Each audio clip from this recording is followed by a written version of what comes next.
ഞങ്ങളൊക്കെ കഥകളിലാണ് ഇങ്ങനെ കേട്ടിട്ടുള്ളത്. പണ്ട് ഒരു രാജാവ് ഉണ്ടായിരുന്നു, അല്ലെങ്കിൽ രാജാക്കന്മാരുടെ ഒരു ഭരണകാലം ഉണ്ടായിരുന്നു എന്നൊക്കെ ഞങ്ങളുടെയൊക്കെ തലമുറ പണ്ടത്തെ കാര്യം പോലെ പറഞ്ഞു കേട്ടിട്ടേ ഉള്ളൂ. അങ്ങ് നേരിട്ട് അനുഭവിച്ചിട്ടുണ്ട് രാജഭരണം എന്താണെന്നും രാജഭരണകാലം എങ്ങനെയായിരുന്നു എന്നൊക്കെ.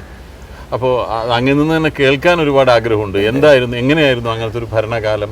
അങ്ങ് ജനിക്കുമ്പോൾ ബ്രിട്ടീഷുകാരുടെ കാലഘട്ടമാണ്. ബ്രിട്ടീഷുകാരുടെ കാലഘട്ടത്തിലാണ്. അപ്പം അതിനു മുമ്പാണ് നമുക്കൊരു രാജഭരണം ഉണ്ടായിരുന്നത്. എങ്കിലും ആ ഭരണകാലത്തെ പറ്റിയൊക്കെ അങ്ങക്ക് അറിവുണ്ടാവുമല്ലോ. 836 AD സാമൂതിരിപ്പാട്ടിലേക്ക് ഭരണം കിട്ടിയത്. എന്നിട്ട് 1806 AD വരെ സാമൂതിരിപ്പാട് ഏകദേശം 1000 കൊല്ലത്തോളം രാജ്യം ഭരിച്ചിരുന്നു. 1806 AD ബ്രിട്ടീഷുകാർക്ക് കൃത്യം പറയണമെന്ന് വെച്ചാൽ 15 നവംബർ 1806 അതിൽ ഒരു കരാർ പ്രകാരം രാജ്യഭാരം ബ്രിട്ടീഷുകാർക്ക് ഏൽപ്പിച്ചു കൊടുത്തു. അങ്ങനെയാണ് കാര്യമായിട്ട് രാജ്യഭരണം. പിന്നെ രാജ്യഭരണകാലത്ത് ധാരാളം ഉണ്ടായിരുന്നു. ആദ്യം സാമൂതിരിക്ക് കിട്ടിയത് കോഴിക്കോട്ട് പ്രദേശം, കുറച്ച് പ്രദേശം മാത്രമേ ഉള്ളൂ.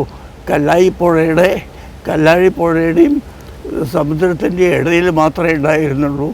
പിന്നെ ഓരോ രാജ്യങ്ങളായിട്ട് വെട്ടിപ്പിടിച്ച് കേരളത്തിൽ തന്നെ ഏകദേശം ഒരു രാജപ്രമുഖനായിരുന്നു എന്ന് തന്നെ പറയാം. ഏകദേശം 1000 വർഷത്തോളം